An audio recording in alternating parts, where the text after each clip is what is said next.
Ukraine যুদ্ধে সরবরাহ পরিবহনে রুশ সেনারা গাধা ব্যবহার করছে বলে খবর পাওয়া গেছে।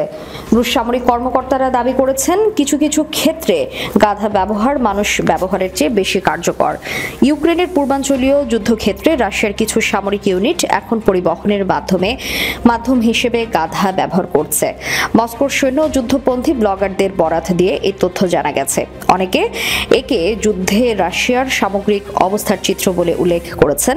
রুশ সামরিক কর্তৃপক্ষ দাবি করেছে, কিছু ক্ষেত্রে গাধার ব্যবহার মানুষের চেয়ে ভালো, তাই তারা এই পন্থা অবলম্বন করছেন।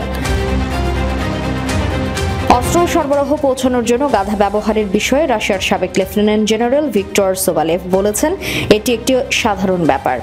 গাজেটটা ওয়েবসাইটে দেওয়া এক সাক্ষাৎকারে তিনি মন্তব্য করেছেন, কোথাও কোথাও গাড়িতে করে দুজন মানুষকে পাঠানোর চেয়ে গাধা পাঠানো ভালো, কারণ গাধা মারা গেলেও মানুষের জীবন বেঁচে যাবে। গত বছর থেকেই রাশিয়ার সামরিক বাহিনী ইউক্রেনের অবস্থানে আক্রমণ করতে motorcycle, dirt bike, electric scooter, বেসামরিক গাড়ি ব্যবহার শুরু করে।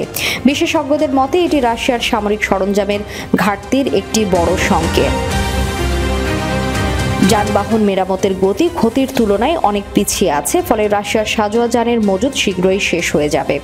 ওয়াশিংটন ডিসি ভিত্তিক think tank center for European policy অ্যানালিসিসের প্রতিরক্ষা বিশ্লেষক পাভেল লুজিন বলেছেন, রাশিয়া বছরে 60টির বেশি ট্যাঙ্ক উৎপাদন করতে পারছে না। তবে ইউক্রেনের সাবেক deputy chief of armed forces lieutenant general Ihor Romanenko বলেন, বর্তমান ক্ষতির পরিমাণ বিবেচনা করে রাশিয়ার হাতে 2 বছর সময় আছে।